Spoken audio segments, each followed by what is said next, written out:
and you're going to talk to us about what happened with the other embryos. Yes, what did happen? Yes, very exciting. So from the moment that I had those 12 and Penny being the first of those 12, I was like, I've got my kid. I don't need to do this 12 times. So from that moment, my husband and I started the discussion of what we would do with the remaining embryos. And I was like, I definitely don't want them to go in the bin. And I was thinking along the lines of like, they could use them for research and stuff. And then when I actually looked into what they do to use them as research, I'm like, they literally just let them die sort of thing. And they just watch the process because legally they're only allowed to grow an embryo in a dish for a certain amount of time. There's laws around that because of, they don't want to be growing a human or like have an actual fetus in a petri dish sort of thing. So they can't really do a whole lot with them.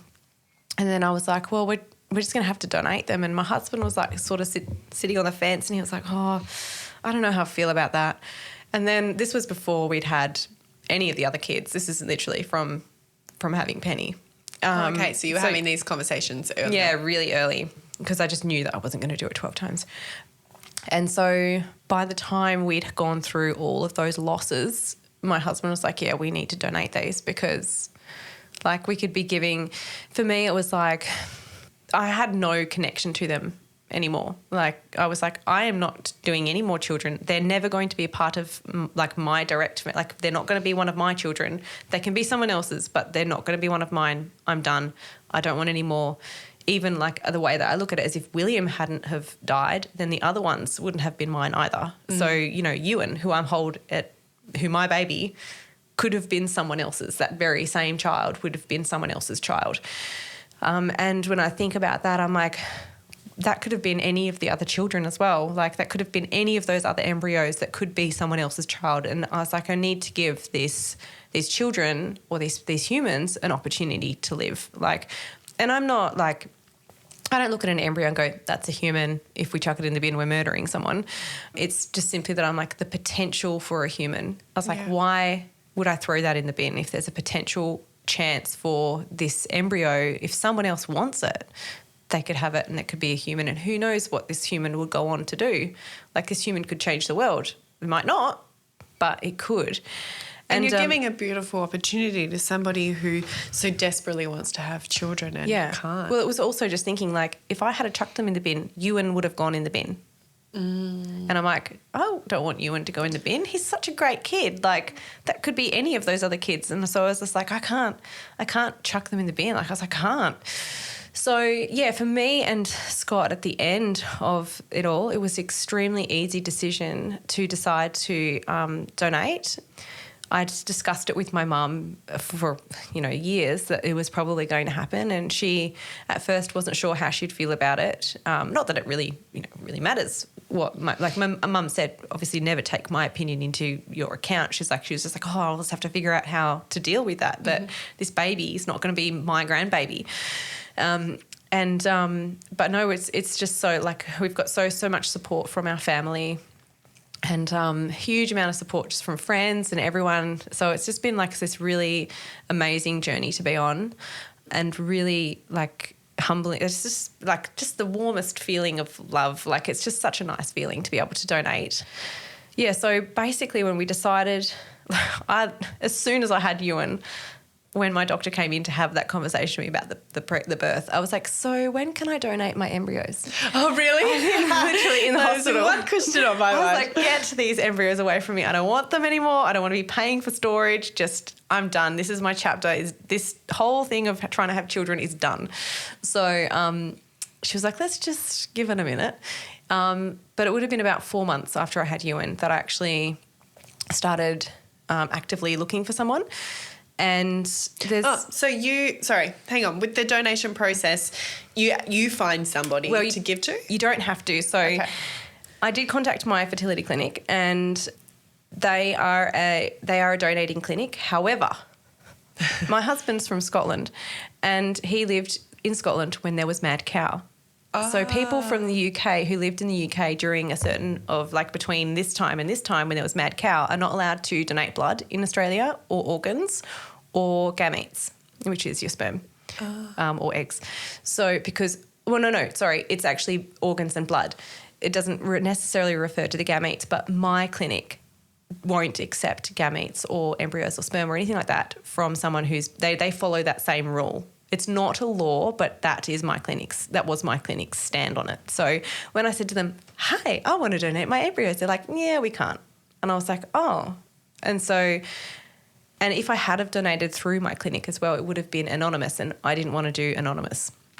So my options were to move the embryos to a different clinic that would donate them either through their database, or was to find my own recipient, and for them to either move the embryos to their clinic that they were using if the clinic would accept them.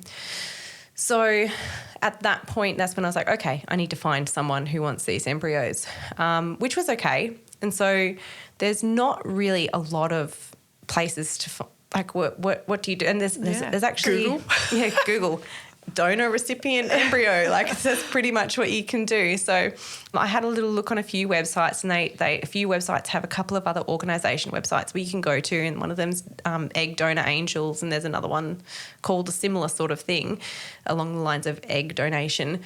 But basically they're a forum, and you pretty much just put down like an ad basically of who you are and either what you've got to give or what you want to receive. So I had a look at a couple of them, and I wrote this really kind of it's really weird. It's like a dating thing almost. So you're like, this is who I am, this is what I look like, this is what I like to do, this is what I've got. Like I've got 6 embryos, and I didn't really think too much about it. And then someone contacted me, and like, because there's so many people out there crying out for embryos, so it was kind of like a bit of a flood because, I kind of did. I said that I didn't want to do it. I didn't want to be anonymous and stuff. So that cuts a few people out who do want it to be anonymous. So there was a few things that I put in there that I was looking for and I wanted some kind of ongoing contact. So I did get in contact with one couple.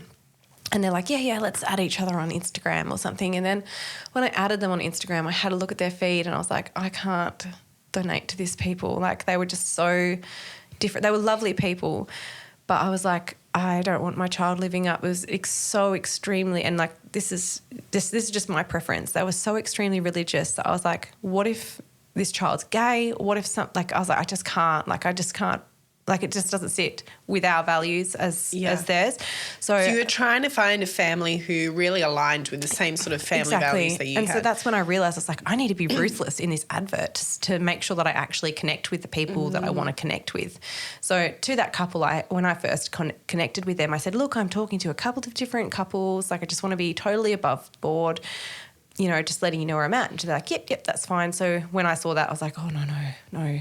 So I contacted them. I said, look, I'm just letting you know I've connected with another couple and I'm going to go ahead with them. I'm really sorry. I know it's going to let you down. And she's like, oh, that's okay. Like, I get it. I hadn't at that point. I hadn't met anyone else yet. And I was just like, oh, dodged a bullet there. So then I wrote my ad, and I was so very specific about it.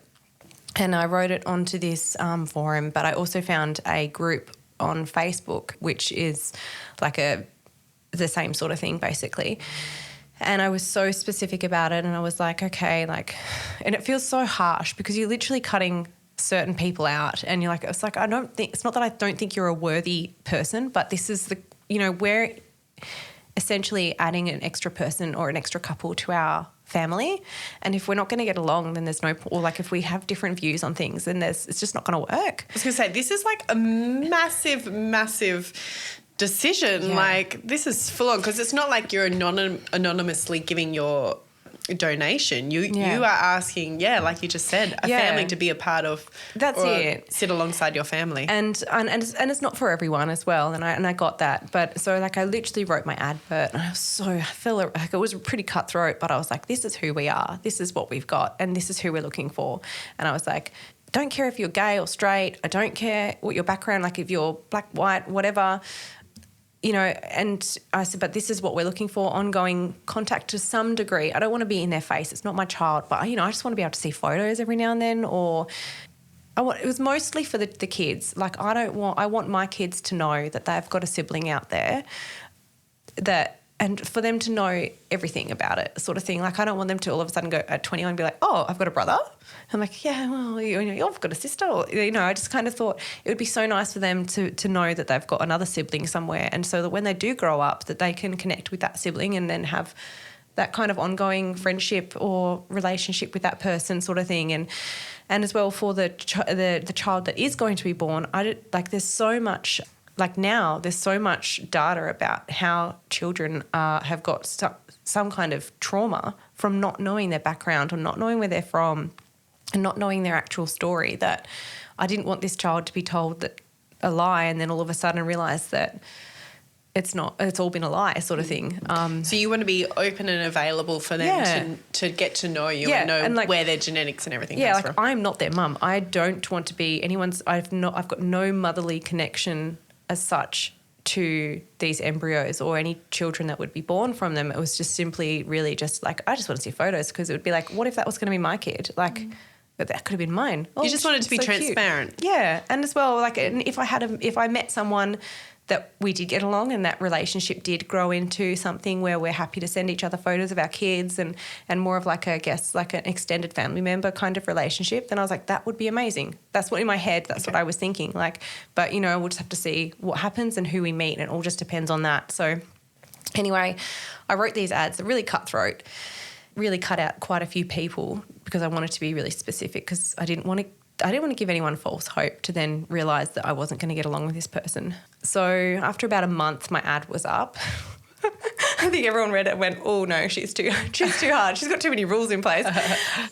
So anyway, I think about a month went by and I saw this ad pop up on this Facebook group. She'd written a bit about herself and I was like, oh, I reckon that might be a match. And so I just messaged her and I was like, hey, look, I'm going to tag you if it's okay in my post and let me know if you think we'd be a match. And she wrote back, she's like, I reckon we would be a match. Like, let's have a chat. And so we chatted for about a month. It wasn't even that long. And I was just like, yeah, let's do this. Like, I was like, let's make this happen. Like, I'm really excited for this. And like, I feel like I've met, like, you're the one. And she was like, oh, I feel like that as well. So I was like, that's really a sort of weird, like, oh, I feel like you're the one. I love that. You're the one, we're a match. Yeah, exactly. It's like on a dating website. It's like, oh. But so we kind of just got it started. So she is actually located in a different state. She's in Victoria. And at that time, COVID was here, obviously, and WA was shut off to everyone.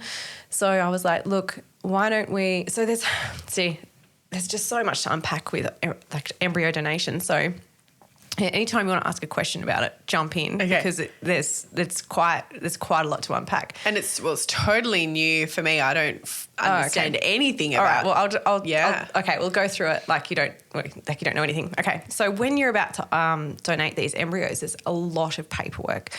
There's a lot of legal stuff. So because we're in different states, I was like, look, there's no point in you trying to fly over to WA. Let's send the embryos to you, and then you can use them as you need to use them. So legally in Australia, with our embryos, they belong to Scott and I until the day of the transfer. So we had 6 embryos. We sent all 6 over to her so that she could use them, obviously, if we're not always expecting them to work first time. So I was like, look, just take them, use as many as you need to until you've completed your family. And so that's like people are like, oh, how many did you give her? I'm like, well, we've given her use of all of them, but if she doesn't want to use all of them, she doesn't have to. So we sent them all over. So to get all this to happen, basically, before any of this physical sending embryos over, you have to do counselling sessions. We had to set up basically a new patient account or patient profile with her clinic, because we're not patients, but they're our embryos going to their clinic.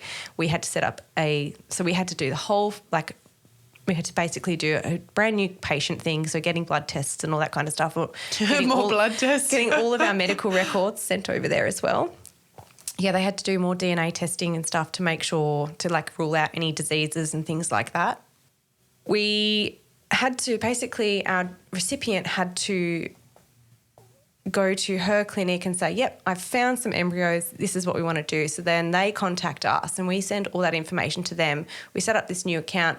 The embryo, then we go through counselling sessions. So in Victoria as well, I'll just point out quickly that to advertise for sperm, eggs or embryo, to whether you've got them or whether you want to receive them, you actually have to apply to advertise. So you have to write a draft advert to the Health Minister of Victoria, and the Health Minister of Victoria will approve it. And then you're allowed to, and you need to tell them where you're going to be advertising. So the fact, so for this recipient to even get to the point of advertising was just like an absolute mountain of waiting around for applying to even advertise. So she, on her side, had to do all this to put out her advert to find you in the first place. Yes. So she had to do that to even put an advert for me to see her advert to even find her. And then, so we ended up going through, she had a number of counselling sessions. We had a counselling session over the phone with the counsellor from the other clinic. We had a joint counselling session with our recipient and Scott and I. So our recipient is a single. So as in she doesn't have a partner? She doesn't have a partner. So that's when I say her, that's why but it's interesting because it's normally the two women. From what I've heard, it's usually the two women and the men just sit in the background. This counselling session that we had with us, with the throuple, with three of us, Scott kind of just sat there and went, I agree. Yeah, I'm fine. I'm happy to go along with this. Take them. I don't want them anymore. Just get rid of these embryos. You have them. Yeah, so it's mostly just myself and our recipient who bonded. Scott's kind of, he's like, who? Am I the third wheel? Yeah. I'm pretty sure I had a part in this. But he's quite happy for us to both take the lead. We had these counselling sessions, and in these counselling sessions you go through everything from the fact that these embryos belonged to Scott and I, and at any point we can take them back. So that's like I'm saying, they belong to us to the point of the transfer or the day that they're thawed. So I'm sure surely it wouldn't happen, but I imagine it would, that people could change their mind halfway through the process. They're allowed to change their mind and say that they don't want to donate the embryos anymore. And that could even be up to the day before of a transfer if someone really got cold feet and backed out.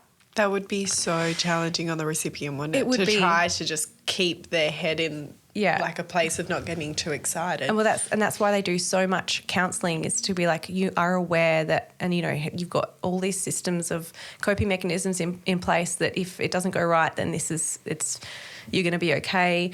Talking to Scott and I about how we would feel about if a child should be born, how that makes us feel, if we had any, if we'd be feeling I don't know.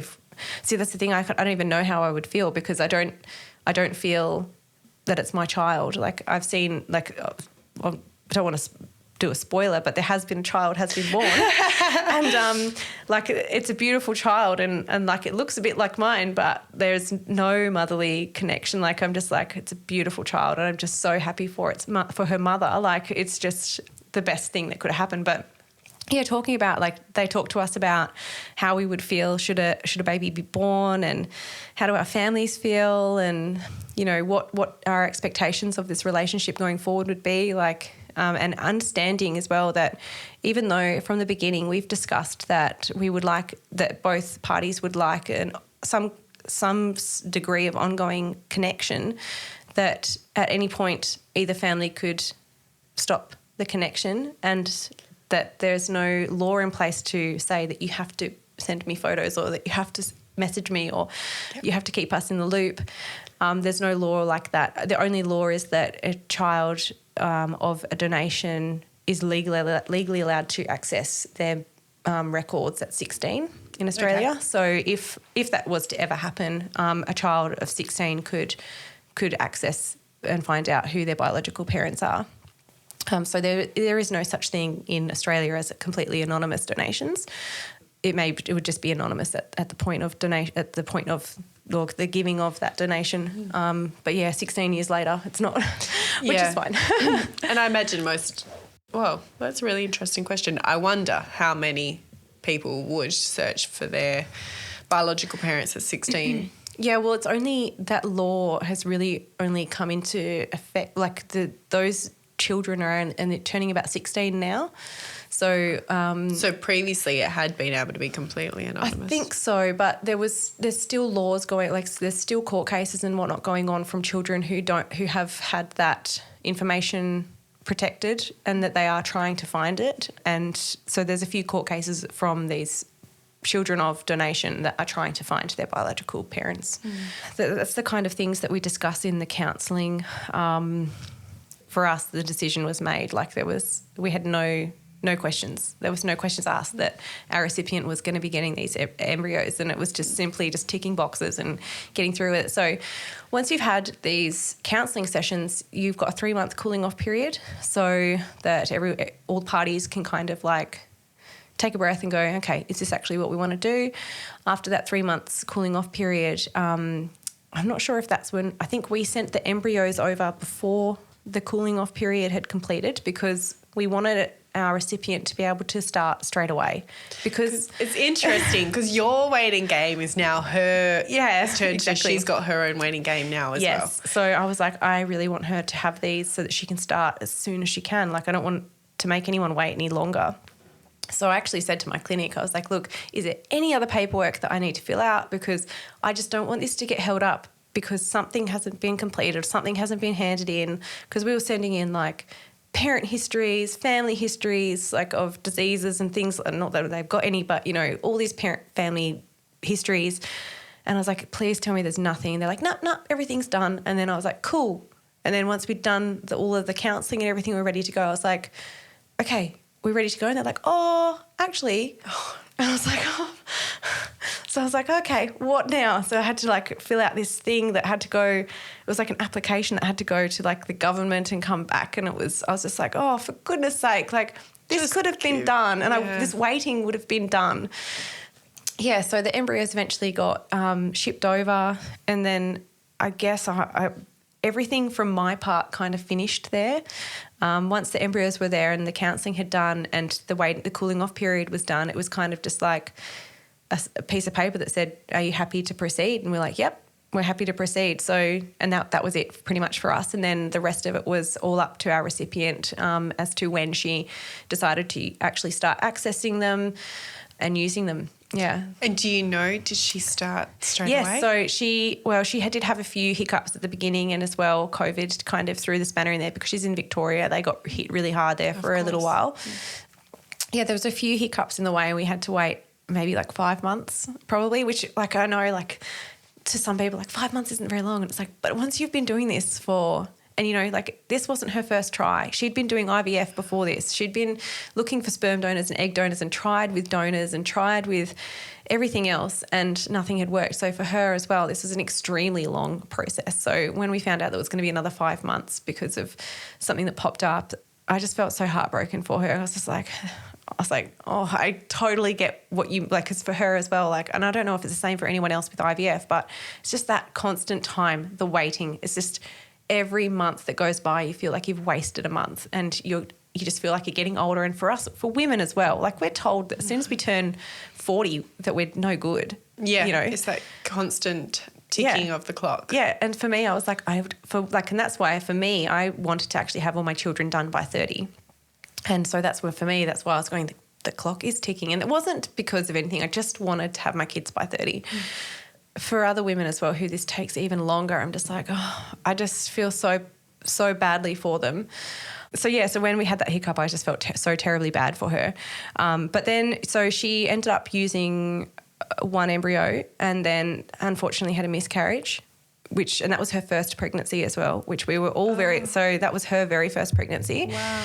So it was very exciting because we're like, yes, you can get pregnant. It's not you. It's just been the egg or the embryo. And then she went to have her second transfer. The embryo didn't survive the thaw, but when you've got backups, they can just quickly thaw another one. Oh, so she could still go that round. Still do that cycle. She could still do that cycle. So it was like, that's okay. We've just lost one embryo. That's fine. Do the next cycle, like do the next embryo. And she got pregnant. And it just all went really well. Like, I'm probably sure she would say that it, you know, tell you about all the hiccups and things. But like, I mean, there was a few things, like every pregnancy, there's always something that happens. Yeah. Or, you know, that has you stressed. And especially when you're someone who's done IVF, or especially this process of donation, you just think this is so precious, and, you know, you're so extremely anxious the entire way through. Like, I know another person who's fallen pregnant recently with donor eggs.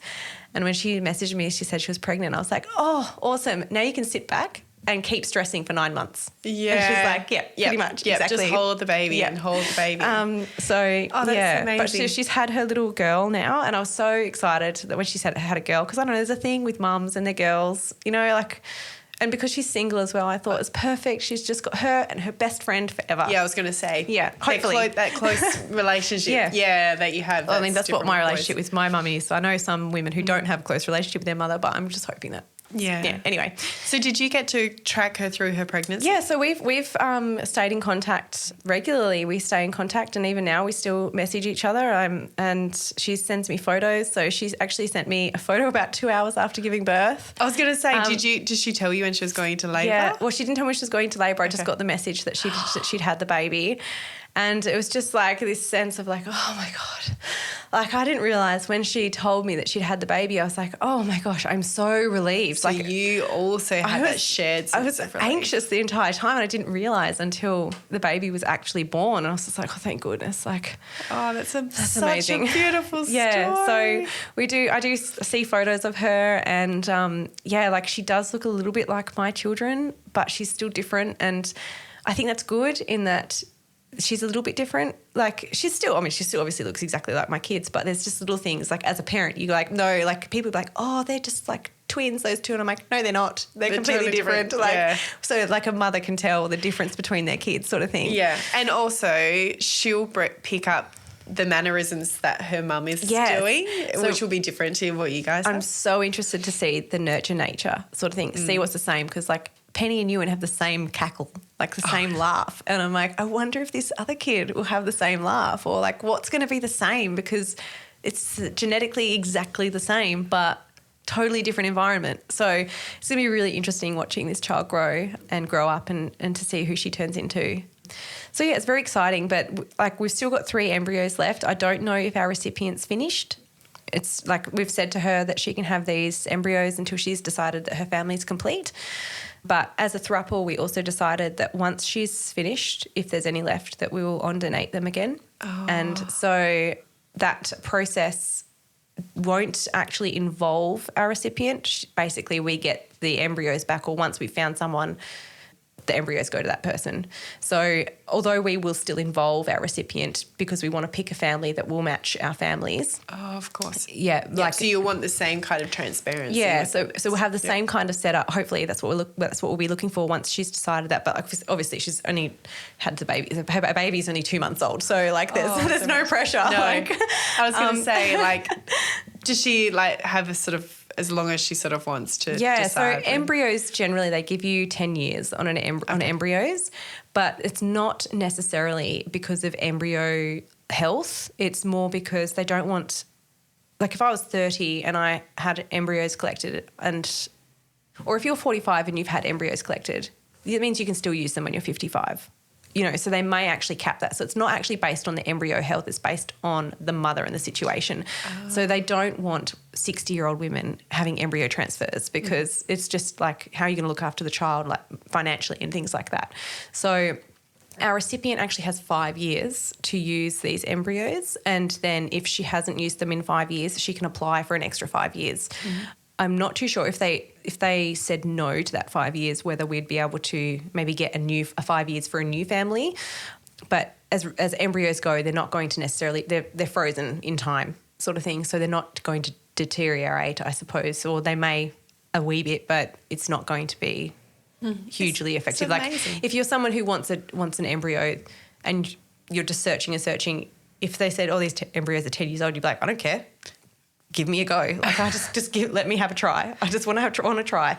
That's such a fascinating thing. Yeah, about being able to freeze them in time and just, it's funny because like my 2 kids and our recipient's child were all collected at exactly the same time, but Ewan was frozen for 4 years, and then this other child was frozen for 5 and a bit.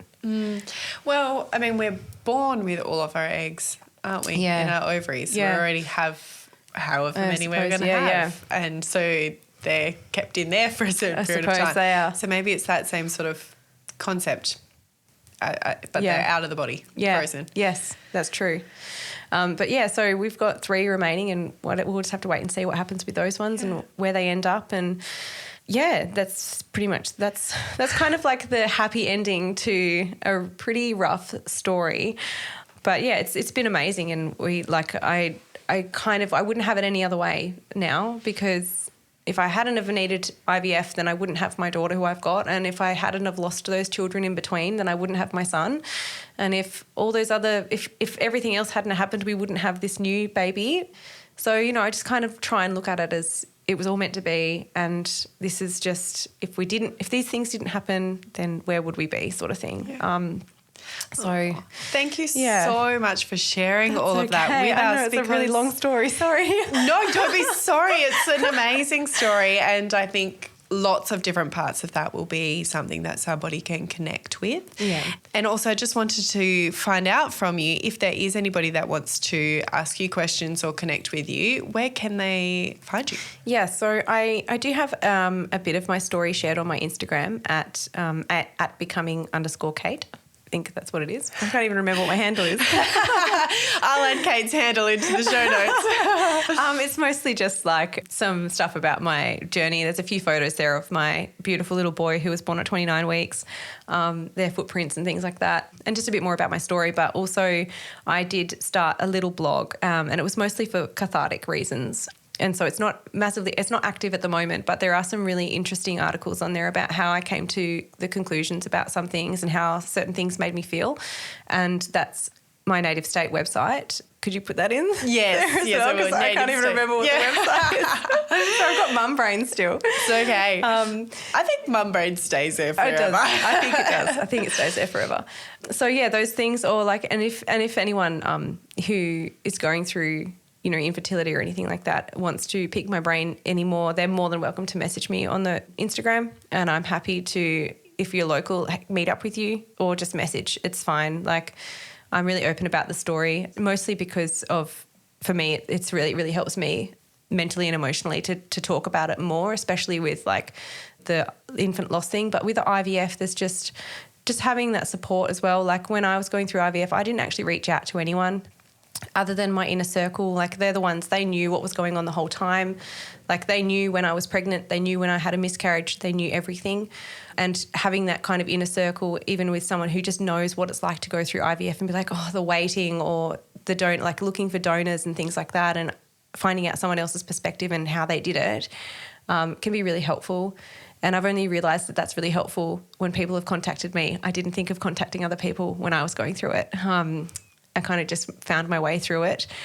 Obviously, yeah, like I said, I obviously had my inner circle of friends, but if anyone needs, I don't know, just a shoulder to be like, this is shit. And I'll be like, I know, I feel you. It's so shit. That's such a nice thing of you to offer. Yeah. And yes, I think that is something from what I've heard, it just from people sending through my DMs as well, is just about their IVF stories. And I think it will be a beautiful thing if they can connect with you. It's so common as well. And I think it's, for some reason, it's not spoken about. Like, to me, it got to a point, like when we first got married, everyone's like, oh, so when are you going to have kids? I'm like, well, I'm actually barren. Like, I got to a point where I got really bitter about it, and when people would like pry and say things like, I'm like, you're basically asking me what my uterus is doing at the moment. Like, do I ask you whereabouts in your cycle are you? Yeah. Are you having sex with your husband regularly? So I kind of just started getting really angry and bitter about people asking me those kind of questions. So I'd just be so blunt with them. I'm like, yeah, I'm actually doing IVF because I can't fall pregnant. And they'd kind of be like, oh. So I'm like, don't ask people that question. Like, yeah, you just really, it's just such a personal question. It is a personal question. It's definitely no longer that you're going to get married and have kids. Yeah, absolutely. Definitely not. And I think as well, like, even if you decide not to have kids, good on you. That lifestyle is amazing. You probably have a bit more sleep. Yeah. You probably have a bit more money and a bit more sleep and a bit more fun. Less wrinkles.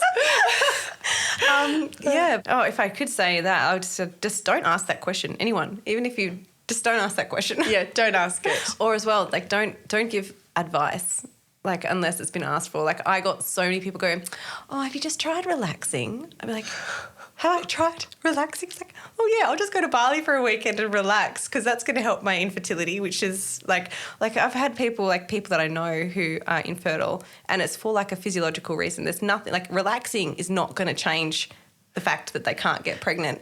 So like when people would say that, I'd be like, that's not going to change my uterus. Like it just doesn't happen like that. No, people are full of advice from conception through to motherhood. Yeah, I know, right? Oh, it's insane. It's never ending. It's like, thanks for your unsolicited, unasked for advice. Yeah. It's really not appreciated. Well, Kate is here to offer you her shoulder and to listen if anybody does want to connect. Yes, not absolutely. necessarily to give her advice. I'll take advice on children. Any advice for a 6-year-old, 5.5-year-old girl, I'll take any day. Oh, thank you, Kate. Thanks, Alex. Thanks so much for having me.